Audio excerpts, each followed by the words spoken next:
કરીશું વાત કરીશું કડી એ 24 વિધાનસભાની પેટા ચૂંટણીમાં ભાજપ અને કોંગ્રેસ બંને ઉમેદવારોએ પોતાની જીતની આશા વ્યક્ત કરી।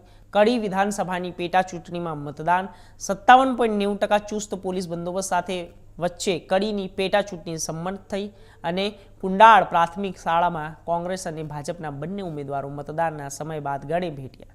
मतदान पूर्ण थया बाद बंने उम्मीदवारों पोतानी जीतनी आशा व्यक्त करी। कोईपण जातना अनिच्छनीय बनाव वगर कड़ीनी पेटा चूंटणी शांतिपूर्वक थई।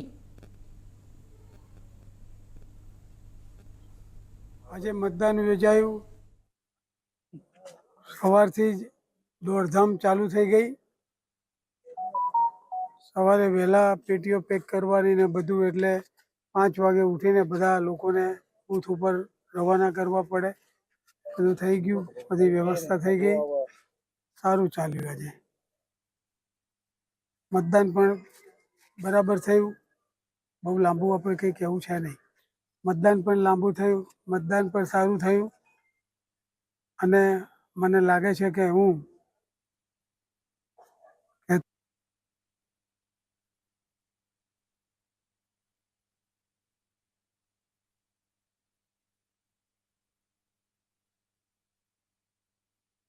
તો એમ 10,000 મતથી વધારે મતથી જીતી જાઉં છું। રમેશભાઈ, તમે જે આ બૂથની જ વાત કરી છે, બૂથમાં જ 2 વાર બોગસ વોટિંગની ઘટના સામે આવી, શું કહેશો? બોગસ મતદાન તો કુંડાળ માટે કંઈ નવું છે જ નહીં। કુંડાળ એટલે બોગસ મતદાનનું શું કહેવાય એને કેન્દ્ર। આટલું બોગસ મતદાન બીજે કોઈ બૂથ ઉપર કદી થતું છે નહીં કડીમાં। બોગસ વોટિંગ ના થાય એના માટે તમે શું કર્યું? બોગસ વોટિંગ ના થાય એના માટે અમે એજન્ટોને છેલ્લા અઠવાડિયાથી અમે એની બરાબર ટ્રેનિંગ લીધી, લોકોને ટ્રેનિંગ આપી, અમે એને બરાબર સમજ પાડી, એમનામાં એક જોશ અને જુસ્સો એમનામાં દાખલ કર્યો। કારણ અહીંયા તો મોટા ને મોટા ટોળા આવે ને ચાવડા સાહેબ, લગભગ મતદાન પૂર્ણ થવાના આરે છે। સરેરાશ કેટલું મતદાન થયું, કેટલો જીતનો આશાવાદ છે? સરેરાશ મારા અંદાજ મુજબ 60%ની આસપાસ મતદાન થશે અને એમાં આપણે ભારતીય જનતા પક્ષ જીતવાનો જ છે ફાઇનલી। દાદા, લાગતું નથી કે ઓછું મતદાન થયું આ વખતે? મતદાન ઉપર અસર પડી એનું કારણ ઘણું મોટું છે।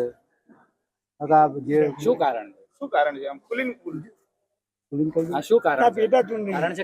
આ બધી પેટા ચૂંટણી છે એટલે પેટા ચૂંટણીમાં મતદાન જોઈએ એવું ન થાય। કેમ, એનું કારણ?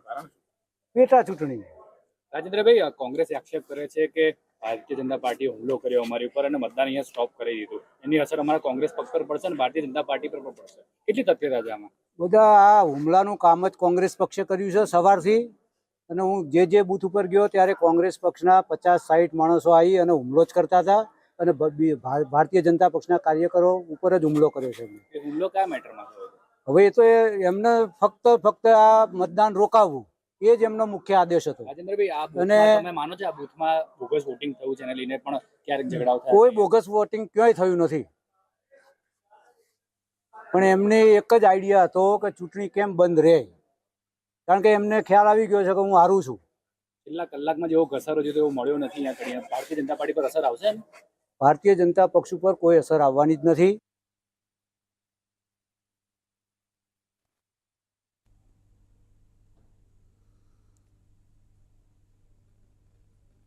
મોડાસા અમદાવાદથી